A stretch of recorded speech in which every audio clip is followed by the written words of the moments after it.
looking and listening.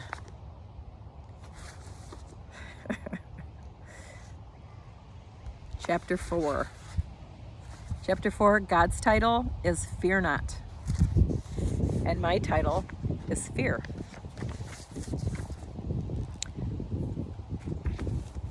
Fear not. God's word given to me on 6/19/2021. Fear not, for I am the Lord who reigns forever and ever. 7/9/2021. Fear not. Go forth to bring about light into a dark world. Fear not, for I am the Lord of the heavenly host. Fear not, for I am the Lord. 7/10/2021. Fear not. 7/13/2021. Fear not, dear child of mine.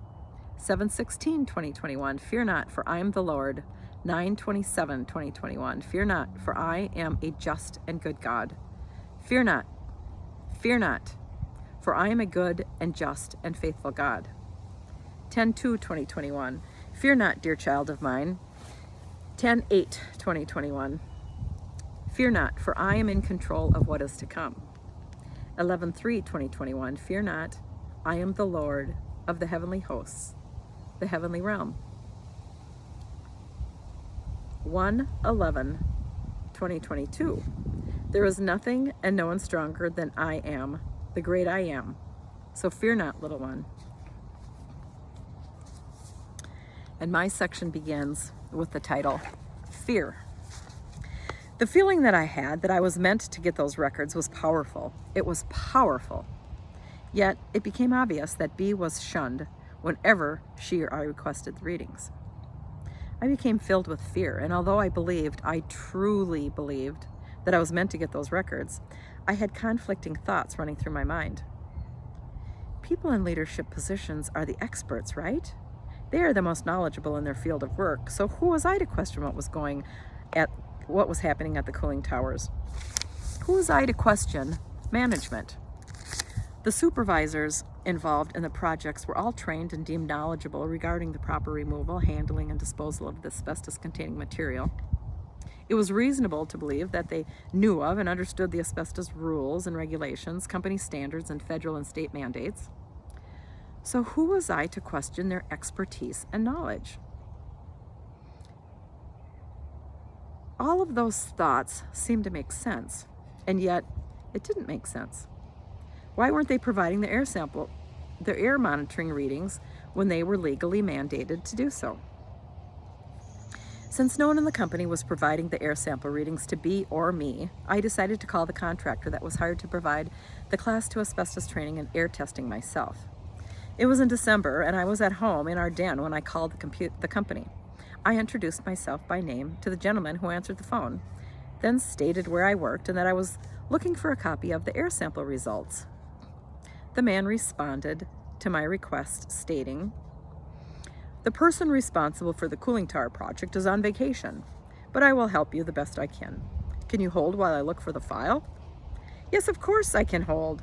Thank you," I enthusiastically replied with hopeful anticipation of finally getting the readings and having this horrible ordeal come to an end. My heart began pounding as I waited for the man to return on the phone, but when he returned, my feeling of relief quickly changed to horror when he told me what I didn't expect to hear. "It looks like they did a bulk sampling analysis batch and the results came back quite high. The bulk sampling is usually performed first because it's a cheaper way to test," he said. "If the bulk sampling comes back high, then we use another process called transmission electron microscopy to determine the number of fibers. Since the bulk air sample levels came back high, further analysis with the transmission electron microscopy process needs to be completed." My thoughts became cloudy and my body began to tremble. Why would the workers be allowed to proceed on the cooling towers if the bulk air sample readings came back high? And why would they be allowed to be working without respirators? The cooling tower project had already been underway for weeks, yet the workers had not been provided with the air sample readings. B told me that some of the workers were treating the project like a demolition, breaking apart the panels and dropping the panels to the ground. Once on the ground, the asbestos-containing material remained for days until it was periodically scooped up and moved behind one of the mechanical buildings. The asbestos project was being handled like a general construction demolition, but the cooling tower project was not a regular construction site. It was an asbestos abatement project. The project had federal, state, county, city, and company standards that mandated proper handling and disposal of the toxic asbestos-containing material. After being told about the bulk reading and necessary transmission electron microscopy, I needed to compose myself as the employee said, "If you give me your fax number, I can get you the results right away." "Thank you, I would appreciate that," I said. Then I gave him my fax number. I nervously waited for the report to come through. I waited and waited and waited and waited. And the longer I waited, the more nervous and frightened I became.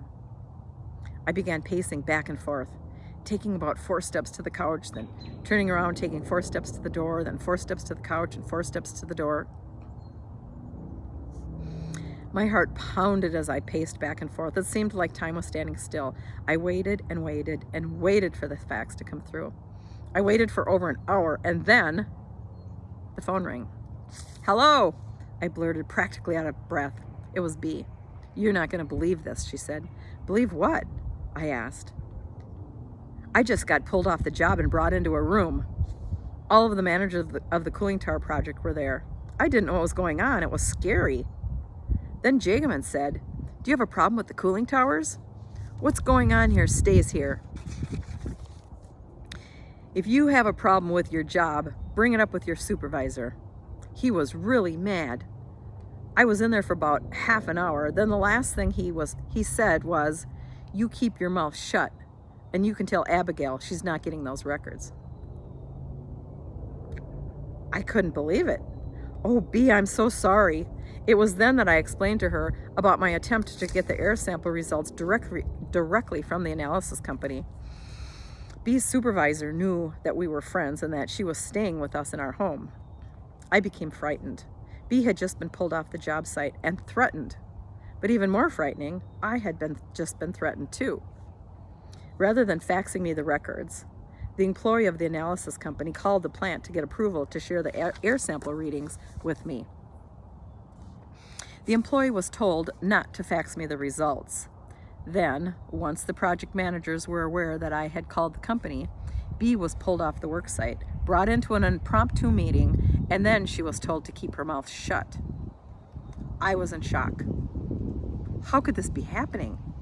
As I stood in the den, my thoughts once again raced with what ifs. What if I was wrong? What if I was sticking my nose where it didn't belong? I was a part-time employee, and I was certainly no expert on asbestos handling. What if this caused Bea to lose her job? She was a contracted employee, not a company employee, so her job wasn't secure. What if this caused her to not get hired on in the future? And what if my questioning stirred up unnecessary problems for the plant? The what if loomed over me, and I became even more fearful. I was scared, worried, and confused. But at the same time, I knew that air sample readings on asbestos projects were mandated by law to be given to the workers. None of this made any sense. The workers were never given respirators. The material was never wetted or properly contained, and HEPA-vacs were not used. It took weeks for the caution tape to be placed at the site, which eventually was done, yet haphazardly, and the air sample readings were never provided. Then, before I knew it, the pile of hazardous asbestos-containing material that had been moved from the cooling tower site to behind one of the outbuildings was gone. That massive pile of hazardous waste had been removed.